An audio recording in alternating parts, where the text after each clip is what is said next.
2 weeks, 2 whole weeks, I know. It's been 84 years. Don't be so dramatic. Look, it's Valentine's Day. Oh, wait, no, it's not. I missed that too.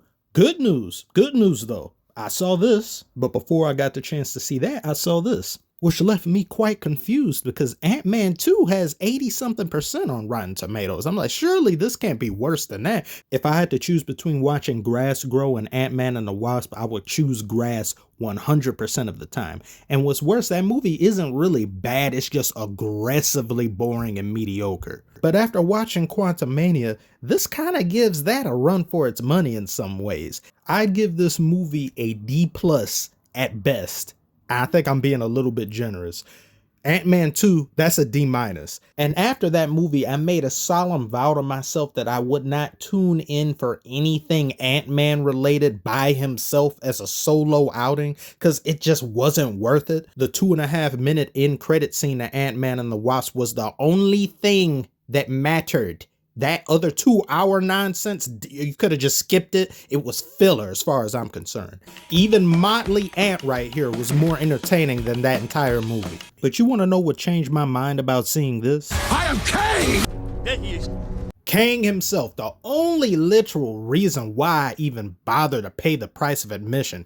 Jonathan Jacked Majors. Adonis losing in that next movie. I don't care. He needs the Infinity Stones to beat this man. This man is swole. But that's enough talking about gains, because he's the only one that gained something from this movie. I didn't, and you won't either. I'm going to put a little message on the screen when I get ready to spoil this, but there really isn't much to talk about in the terms of spoilers for this movie. Nothing really happens in here. When you think of the term episodic, that's this movie verbatim, up and down. You can look at this movie and not really learn anything. You knew as much at the beginning of the runtime as you do at the end. There's nothing that you really need to see this for, except the 2 end credit scenes, just like the previous Ant-Man movie.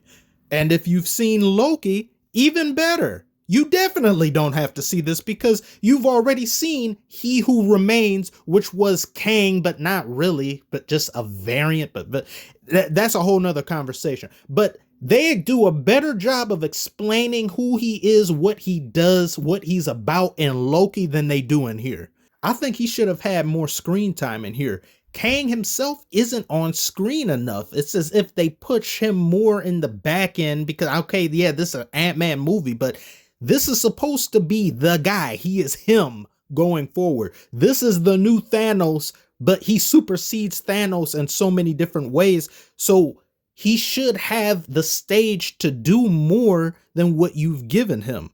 In my opinion, I don't think they've handled Kang the same way they did with Thanos, because Thanos, you didn't really even get any type of understanding or mention of Thanos until the first Avengers movie, the thing that brought all audiences together.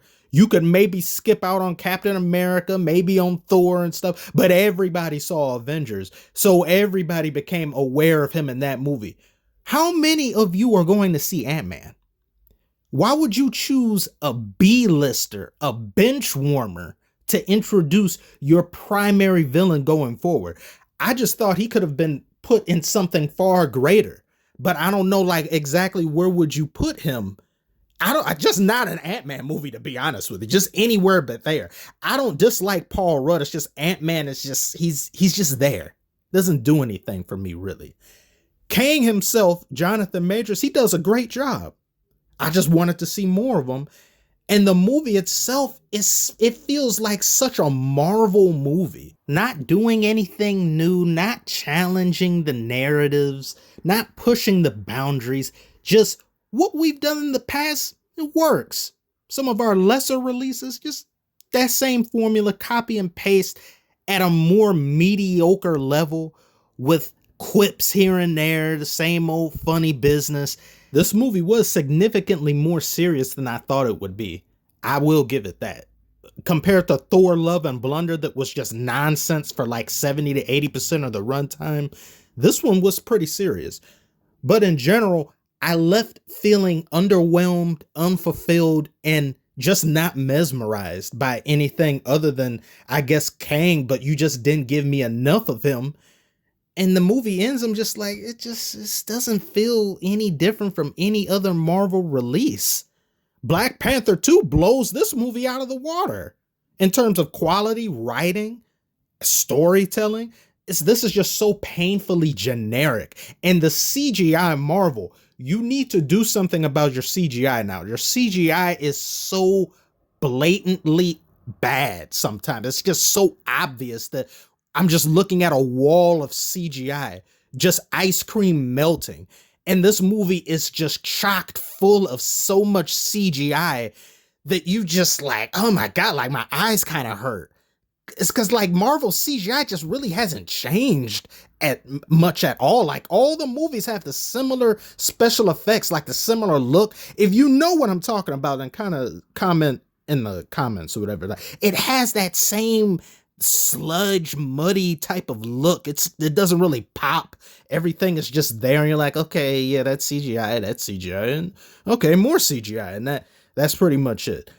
I didn't really feel any different from any other Marvel release. They've just been staying the course, but the course is really starting to bottom out. In conclusion, for the non-spoiler half, this isn't any different than any other Marvel movie that's ever been made.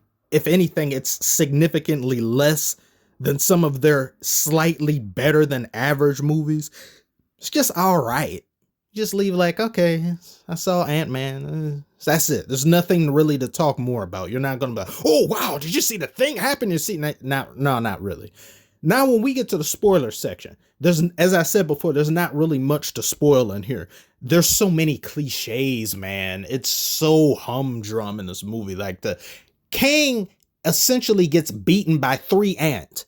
Okay, well, not exactly 3 ants, but he gets beaten by ants themselves that Hank Pym was working with, these specialized ants that they got shrunken down into the quantum realm, and for some reason time fluctuated differently for them, so they became an advanced ant civilization, and somehow they're just able to overrun Kang's army. Kang's army is trash. They're just stormtroopers with fewer brain cells on minimum wage.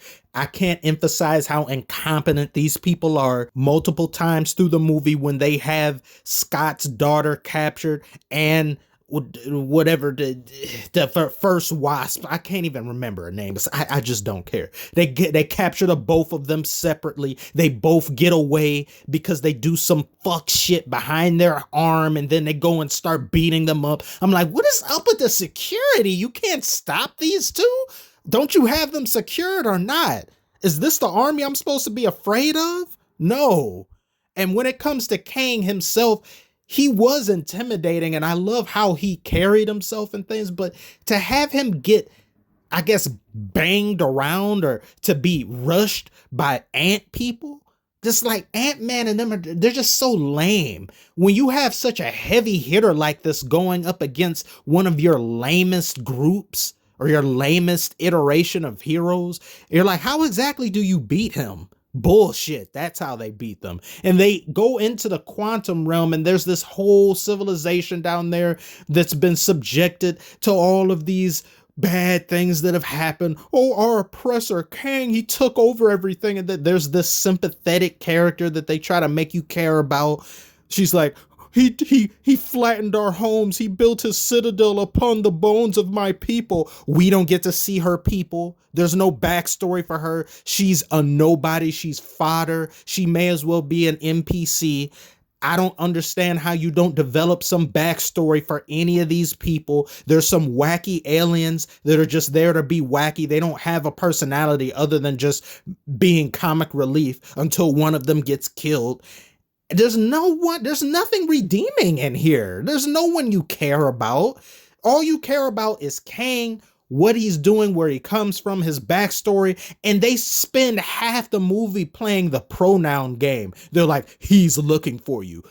I thought he didn't know I was here. He does know you here, and he's coming. And they're like, who is he? Who haven't you told us about? Why did you not tell them about this? You get out of the quantum realm, and then you just be like, oh yeah, by the way, there's this guy that's kind of shrunken down that's down there that he could potentially destroy the universe, but I'm not going to say anything because it has nothing to do with me. Because that was my old life. Now I'm out here. You're so stupid. And it's her fault that this whole thing even happens. First, I'm thinking it's Scott's daughter that's dumb.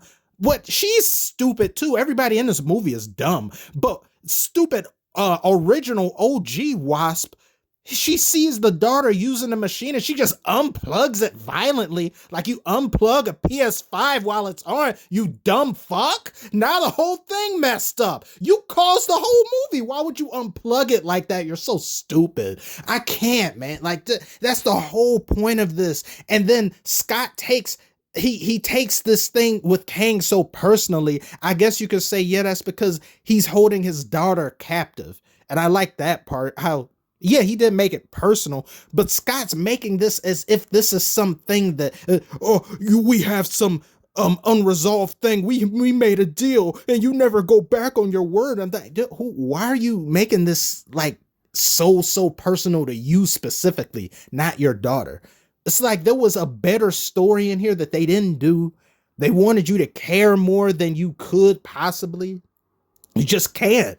They handle this movie so blasé. It goes by and you're just like, I mean, this is really, they're talking a lot about nothing. Then you've got MODOK in here and oh my God, that was probably the dumbest part of the whole movie. MODOK is Yellow Jacket from the first one. I don't read the comics or nothing. So yeah, I'm like, yeah, maybe that's him or whatever. But he just gets talk no jutsu'd by Ant-Man's daughter. She's like, don't be a dick. Literally. That's what she says to him. Don't be a dick. He's like, how do I not be a dick? I'm a dick. What do I be if not a dick? She's like, don't be a dick, and runs away. And then he just betrays Kang. What is that? And then he dies, and he dies in such a cringe, cliche way. So bad. Oh my God. Like, what was the point? To introduce him to die? Stop introducing villains to kill them off in the same movie, Marvel. And I think it's real stupid and hilarious how when Kang first gets introduced, he's so OP. He could just stop them. He just a little flutter of the hand. They can't move anymore. Like he stops OG Wasp in her tracks. She cannot move. She's frozen.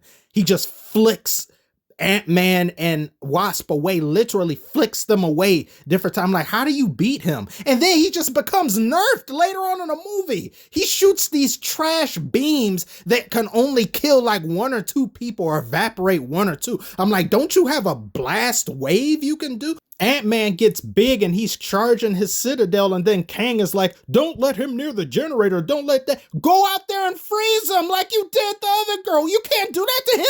I don't understand that. They did him a disservice, in my opinion. And I'm like, what if this is the weaker variant? I've heard people say, well, maybe it's a weaker variant, but he got banished. He got exiled from the other Kang variants. Why is he exiled if he's the weaker one? Wouldn't that mean he's the stronger one? I don't know. Maybe we'll learn more about that as we go forward. But bottom line to me, I think they did some things with Kang great, but in general, I think it could have been executed better.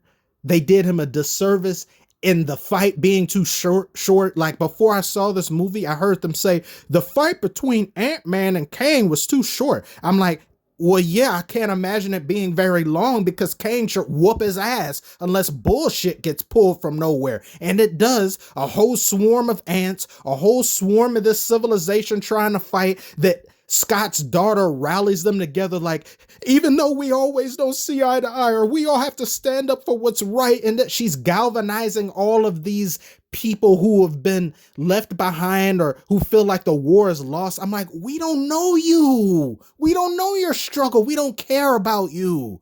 You've devoted little to no time to these people and their struggle. So why should we give a damn? What is this inspirational speech? His daughter was just so annoying in this movie. It's just preachy, cringe, unnecessary. You don't add anything to the movie except the runtime. That's all I have to say. There's really nothing. There's nothing that happens in here. That's it. Kang just dies in a bullshit way, this Kang, but then the two end credit scenes are the other Kang see that this exiled Kang got killed, and then there's a whole coliseum of Kangs, and then they're like, let's all Kang together and Kang all over everybody, all right? It's Kangin' time. That's it. And then at the last credit scene, Loki is sitting in there with who was that? McQueen? Damn McQueen guy. Wow, ka-chow. He's sitting there with him and he's like, there's him, there he is. And it's like Kang, but in the 1800s. So I guess we got to see Loki season 2 in order to see the context behind that. That's it. Just look at the 2 end credit scenes and you're good. That's all I have to say. A extremely mid movie,